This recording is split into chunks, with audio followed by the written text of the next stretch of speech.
Xazinem Tortil Terbiyeleş Merkezi hemmimizning xazinesi. 91. Listen and point. Lunchbox. Sandwich. Drinks. Apple. Banana. Biscuit. Tamam. Lunchbox. Lunchbox. Düşlük tamak somkisi. Sandwich. Sandwich. Sandwich. Drinks. Drinks. İçimlik, içimlikler. Apple. Alma. Banana. Banan. Biscuit. Peçini prənik, biscuit. Əmdə tekstini alayımız, diqqət qılınlar. Listening 93. Listen and read.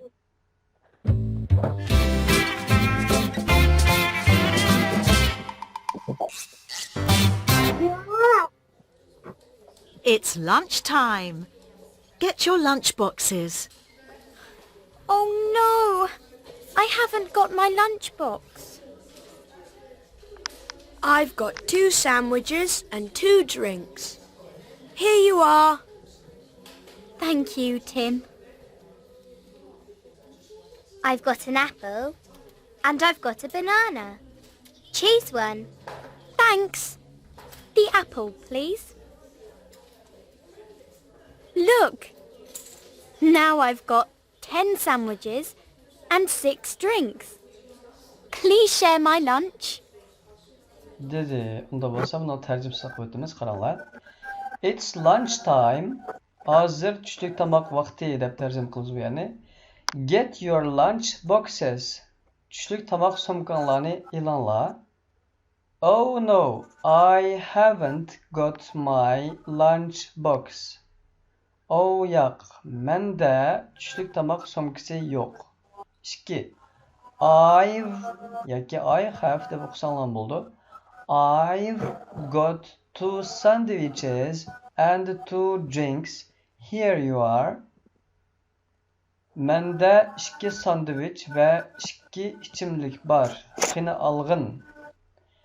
Thank you, Tim. Rahmet sana, Tim. 3. resim. I've got an apple and I've got a banana. Choose one. Yani I've got an apple. Mende bir tal alma var ve bir tal banan var. Birisini tanlığın. Thanks. The apple please. Rahmet. Köp rahmet. Almını tanlay dedi. 4. resim.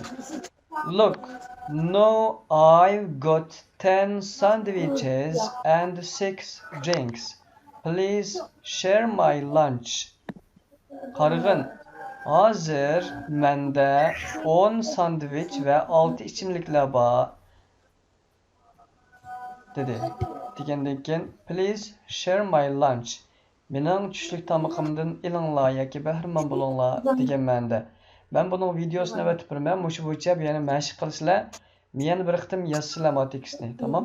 Ustidagi ma so'zlarni yozsizlar bir qo'rdan, tekstni yozsizlar. Az deganda 5 qitim o'qisizlar bolalar. Yatlaydiganlar yatlab kelinglar.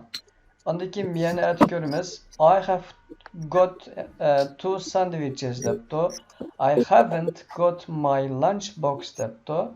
I have got an apple debdi. I've got bilan I have got o'xshash ma'noda.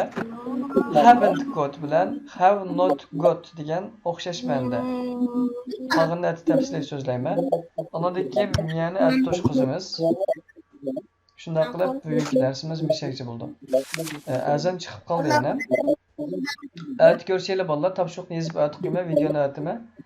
Yaxshi mashq qilib yatlab kelsizlar. Ayt Sen topshiriqni çok yapıyor. Tamam, ayt nomer qo'yma bo'ladi bolalar.